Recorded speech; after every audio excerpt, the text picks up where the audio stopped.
ఆదిలాబాద్ జిల్లా బేల మండలంలోని స్థానిక పోస్టు కార్యాలయాన్ని ఆకస్మికంగా జిల్లా తపాలా శాఖ ప్రధానాధికారి సూపరింటెండెంట్ ప్రసాద్ తనిఖీ చేశారు. ఈ కార్యాలయంలో గల రికార్డులను పరిశీలించారు. ఆయన బేల మండల కేంద్రంలో తపాలా శాఖ ద్వారా అందిస్తున్న సేవలను సిబ్బందిని అడిగి తెలుసుకున్నారు. ఈ కార్యక్రమంలో పనిచేసే సిబ్బందికి సరైన చోటు లేక చాలా ఇబ్బందులు పడుతూ ఉన్నారని ఏర్పడుతున్నాయన్నారు. అని తన దృష్టికి వచ్చినట్లు ఆయన అన్నారు. సంబంధిత గ్రామ పంచాయతీ నూతన కార్యాలయం కొరకు కొంత చోటు ఇచ్చేలా సర్పంచ్తో చర్యలు జరుపుతున్నామని తెలిపారు. మండల కేంద్రంలో తపాలా శాఖ ద్వారా అందిస్తున్న సేవలు ప్రజలు సద్వినియోగం చేసుకోవాలని ఆయన కోరారు.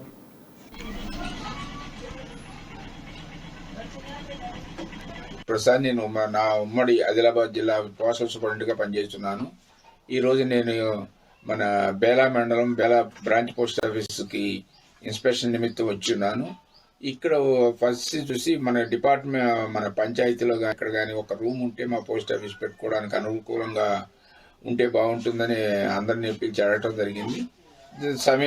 కొద్ది సమయంలోనే పంచాయతీలోని కూడా కొత్త బిల్డింగ్ కడుతున్నారని, అందులో మాకు కూడా కొంచెం స్పేస్ ఇస్తారని తెలిసింది.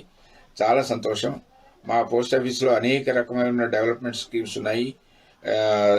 స్మాల్ సేవింగ్స్, తర్వాత రికరింగ్ డిపాజిట్, ఆర్డి